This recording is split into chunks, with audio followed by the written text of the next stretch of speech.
Hey Jagan, push workout 1, just going to demo some exercises for you, provide the options and the progressions. So to start, we're always going to start with activation. It's going to be important to complete those exercises first so the body's ready, primed for what's to come in the following sequencing. So to start, we have prone tees. This one, we take it to the ground. We're going to be lying on our belly. You're going to make sure to squeeze your glutes, keep your feet on the floor, relax the shoulders. If you can, thumbs to the ceiling, head to the ground, lift and lower. Option, palms facing down, lift and lower. Important here to make sure the shoulders don't creep up to the ears, and as you progress, we'll add in a little bit more of a longer hold at the top. The next one, side lying hip abduction. So you're going to be lying on your side. You're going to have your bottom knee bent, top leg straight. Bring it slightly behind the midline of your body, toe pointing to the ground, and then you're going to lift, you're going to squeeze, and you're going to lower. You make sure you want to feel this one in your glute here, so you really want to create that squeeze. If you have to bring it a little bit further back and point the toe slightly more down to get a little bit more activation. And then we have shoulder articulations, so you can do this one from standing. You're going to be making sure those shoulders are relaxed, come into the midline of your body, lift the arms up, keeping the space between the shoulders and the ears, rib cage stays down. Twist those palms away, swim them back into extension as far as you can, reach to the back pocket, and then come back, palms facing away to start. Twist them to face in, back up through flexion, in through center. Those are your shoulder articulations. Then, when we get into the lift portion of the workout, we're going to start with your dumbbells. So we've got a front chest raise. This one's going to be palms facing up. Relax shoulders, always grip the floor with your feet. Lift up and lower back down. Now, how the sequencing is going to work for the dumbbell lifting portion of the movements, week 1s and week 2s, we're lifting lighter weights, doing a little bit of higher reps if we're using load.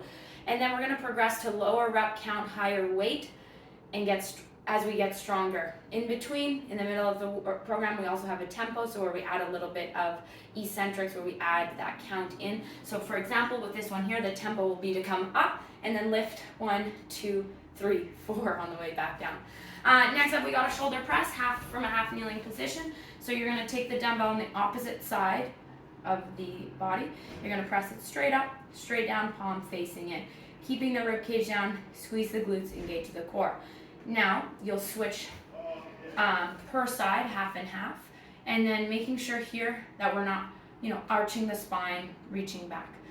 The eccentric on this one is the lowering portion on the way down, so when we add in that tempo, it's that lowering portion.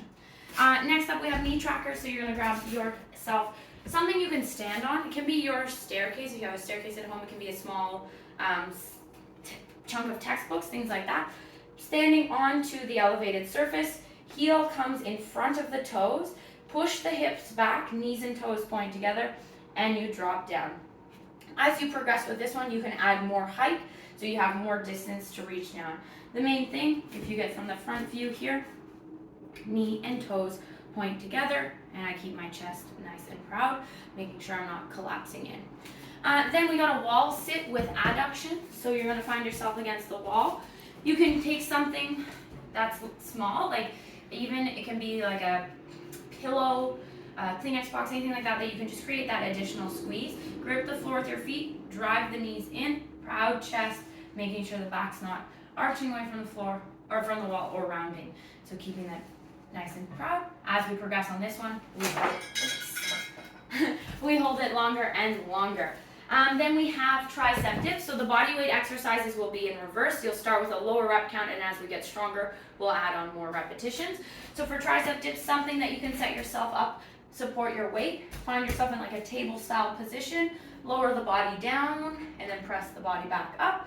As you progress, you can walk your feet further away, and eventually getting those feet out straight is something we can work towards.